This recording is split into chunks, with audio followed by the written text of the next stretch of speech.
చెప్పుకుంటే తప్పులేదే, ఉప్పు తిన్న నీ వంటి యాతనా.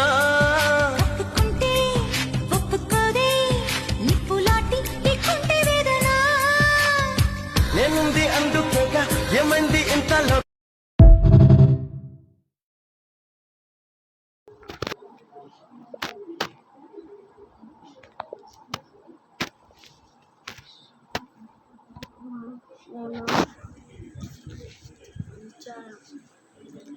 లైక్స్ చేసి సబ్స్క్రైబ్ చేయండి, మంచి పెట్టండి.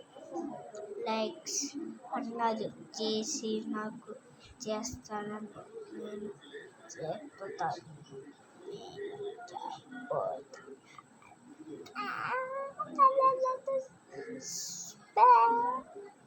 Like పుపి like